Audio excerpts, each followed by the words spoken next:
เรียกว่าเป็นสหชาตาร่วมกันได้อยู่พร้อมกันเกิดพร้อมกันได้สติ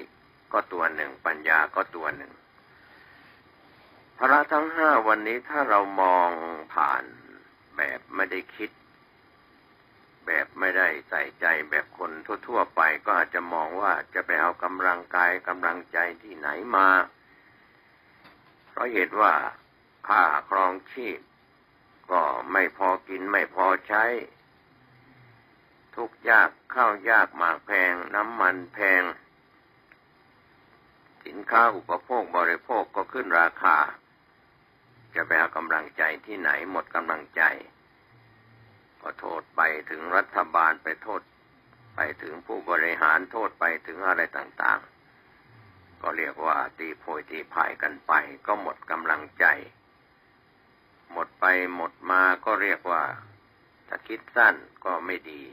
ควรจะคิดยาวๆเพื่อสร้างเสริมกำลังใจให้กำลังใจตนเองนะครับท่านผู้ฟังวันนี้อย่าท้อแท้อย่าท้อใจอย่าเสียใจอย่าฟุ้งซ่านเราจะสร้างความสงบได้อย่างไรจะสร้างสติ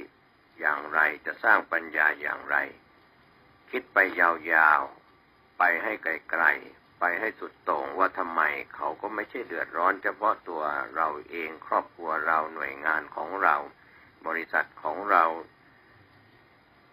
คนอื่นหน่วยงานอื่นเขาก็เดือดร้อนเหมือนกันเขาก็ทุกข์อกทุกข์ใจลำบากกายลำบากใจเป็นหนี้เป็นสินมีค่าครองชีพเหมือนกัน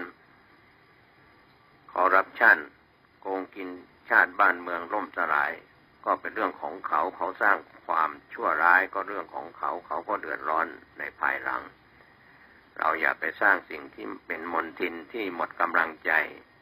บางคนไปติดคุกติดตารางไปอยู่ในเรือนจำก็หมดกำลังใจเพราะตนเองเป็นเหตุทำความชั่วร้ายที่ผิดต่อศีลธรรมและก็กฎหมายของบ้านเมืองอย่าไปโทษคนอื่นอย่าไปโทษดินฟ้าอากาศอย่าไปโทษสิ่งศักดิ์สิทธิ์อะไรต่างๆอย่าไปโทษสิ่งที่ไม่เห็นตัวแต่ควรจะโทษตัวเองเพราะว่าตัวเองนั้นขาดพลังกำลังกายก็ขาดกำลังใจก็ขาดที่เหตุที่พูดอย่างนี้ก็เพราะว่าเราต้องนึกถึงคำสอนโดยเฉพาะพี่น้องชาวพุทธก็นึกถึงคำสอนที่ว่าอุอากาสะหัวใจเศรษฐีทำไมเขาเป็นเศรษฐีเพราะว่าเขาขยันทำงานก็มีรายได้ก็มีรายที่เก็บรักษาไว้เป็นทรัพย์เป็นมรดกตกทอดหรือเป็นทรัพย์ที่หาได้ในปัจจุบันและสิ่งสำคัญวันนี้เราอย่าไปเกรงใจ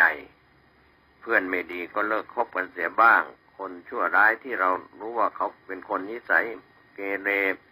ก็ห่างไกลไปเป็นโยชน์เป็นวาเป็นกิโลเป็นเรียกว่าห่างไกลอย่าได้คบค้าสมาคมกันเลยคนที่เป็นมิตรชั่วมิตรร้ายมิตรป่าเปรมิตรทั้งหลายไปไกลๆห่างไกลๆเพราะว่าไม่เป็นมิ่งมงคลจะเป็นวันพญาวันหรือวันเล็กวันใหญ่อะไรก็แล้วแต่อัปมงคลเกิดแล้วก็หนึ่งไปเสวนากับคนผ่านมีแต่เรื่องราวที่ไม่ดีมีแต่สิ่งไม่ดีหมดกำลังใจไปคบกับคนที่มีเป็นเพื่อนที่มุ่งไปสู่อบายมุขไม่ว่าจะเป็นอบายมุขปากทางแห่งความเสื่อมการพนันออนไลน์ยาเสพติดผีทั้งหลายที่เป็นผีอบายมุขก็เข้ามารุมเร้าเราถ้าเราไปคบมิตรเพราะฉะนั้นอุอากาสะวันนี้เรายังคบคนไม่ดีหาคนดีๆคบไม่ได้ก็อย่าไปคบกับใครอยู่กับคนเดียวตัวคนเดียวที่อยู่ที่บ้านที่อาศัยดีกว่าบ้านใกล้เรือนเคียงเป็นคนไม่ดีนิสัยเกเรด่าทอกันว่ากันกระแนะกระแหนกันก็อย่าไปคบกันต่างคนต่างอยู่วันนี้เราไม่โกรธเนี่ยมีโอกาสเสียเปรียบหรือได้เปรียบถ้าเราไม่โกรธเนี่ยเราได้เปรียบได้กำลังใจพลังของเราพลังชีวิตของเราได้กำลัง กำลังคือศรัทธาก็ได้ความขยันหมั่นเพียรก็ได้สติปัญญาก็ได้ใจก็สงบวันนี้เราให้อะไรหรือยังให้วัตถุหรือยังให้ธรรมะหรือยังให้ความรู้หรือยังช่วยเหลือใครบ้างเมตตาใครเมตตาตนเองเมตตาคนอื่นกรุณาช่วยเหลือผู้ตกทุกข์ได้ยากมากน้อยแค่ไหนก็วันนี้หรือวันวานหรือวันพรุ่งนี้ที่จะเป็นปัจจุบันอดีตอนาคตเราก็กอบโกยกันได้กำไรกันเป็นนักธุรกิจนะครับไม่ใช่นักบุญถ้านักบุญก็ไม่ใช่นักธุรกิจนักธุรกิจก็ไม่ใช่นักบุญเพราะว่านักธุรกิจนั้นเขาซื้อขายเขาแลกเปลี่ยนกันราคาน้ำมันแพงเขาก็ไม่ใช่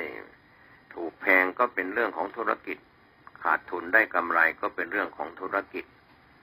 คนที่เรียนเศรษฐศาสตร์มาก็มองว่าอะไรจะได้อะไรจะเสียดัชนีชี้วัดได้เปรียบเสียเปรียบขาดทุนกำไรอะไรต่างๆไม่ใช่เรื่องบุญนะครับท่านผู้ฟังนักธุรกิจที่ทำธุรกิจค้าขายกันแม้แต่การจ้างคนไปทำงานมีแรงงานคนงานนั่นนะมีค่าตอบแทนไม่ใช่บุญเขาไม่ใช่มาใช้แรงกายที่ทำงานฟรีๆนั่นแหละความจริงก็พูดกันไปว่าของฟรีไม่มีในโลกมีครับคือการที่ทำหน้าที่ตัวอย่างดูตัวอย่างใกล้ตัวคนที่เป็นพี่น้องชาวพุทธวิยาวัจกรคนทำงานช่วยเหลืองานวัดงานศาสนาที่เขาไม่มีทางวัดท่านเจ้าวาดรองเจ้าวาดผู้ช่วยเจ้าวาดหรือพระภิกษุรูปใดรูปหนึ่งหรือคณะกรรมการวัดไม่ได้ตั้งเงินเดือนให้วิยาวัจกรไม่มีนะครับนี่แหละของฟรีเขาได้บุญเป็นสิ่งที่เขาได้บุญที่เป็นวิยาวัจกุศลได้ช่วยเหลือการงานอย่าไปมองว่า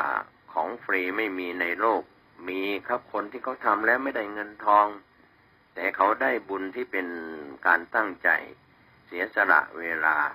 เสียสละกำลังกายเสียสละกำลังใจนะครับท่านผู้ฟังที่เขาไปช่วยเหลือทำการงานจะในวัดนอกวัดที่เราใช้ศัพท์กันฟุ่มเฟือยในช่วงนี้ก็คือจิตอาสาการไปทำงานไม่หวังผลตอบแทนก็เสียทั้งกำลังกายกำลังใจเสียทั้งน้ำมันเชื้อเพลิงที่ใช้รถยนต์รถจักรยานยนต์ไปที่ไปช่วยไปเสียสละนี่แหละเรียกว่าไม่ใช่ของเรียกว่าของฟรี